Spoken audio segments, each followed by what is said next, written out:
Solve for x in the following equation. Notice how there's more than one x and they are trapped in the position of exponents. So this looks like a bit of a tricky one. Starting off with prime bases, I see here's 2 to the power of 2 and 4 to the power of 2. What I'm going to do is express this one as 2 to the power of 2x. Because 2 to the power of 2 is 4, but that 2 in the exponent must distribute with the x over here. I'm going to leave the 16 as it is. I'm not going to convert it to a prime base, and you'll see why in a moment. Here we've got 6 by 2 to the 2x. Now, when you see something like this, something has to go off. I'm seeing a 2 to the x and a 2 to the 2x.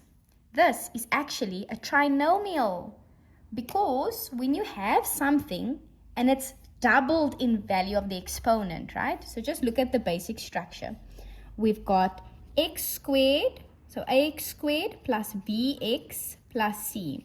You can see the decreasing powers of x, a squared, the x squared and the x. Here, it's to the power of 2x and x, meaning this exponent value is double that of the other one.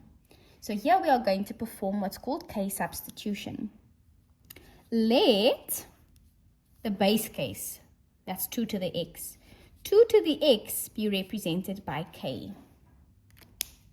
So if I've got 2 to the 2x, that means I've got k to the power of 2 because it's double that value. The exponent value is double that.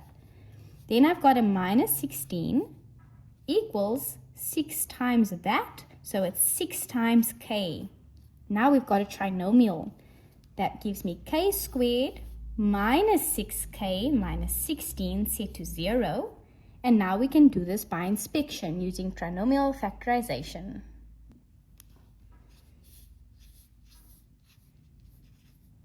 That's k times k yields k to the power of 2. And the factor pairs 2 and 8 yield a product and a summation.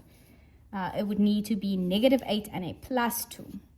Solving the value of k yields negative 2 or k yields positive 8.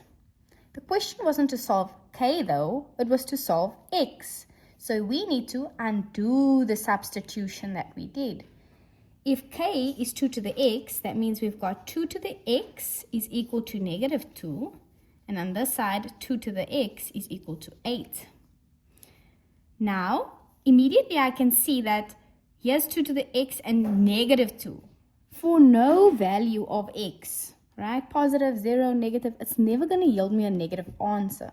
So for this specific small solution, a solution doesn't exist. So on that side, you can literally write no solution. You can play around even with the exponent. You're never going to get negative 2. And then on this side, 8 is a prime base, so that can be represented 2 to the 3. It's equivalent. Now, if 2 to the x is equal to 2 to the 3, their exponents are the same. Therefore, their exponent values are also the same.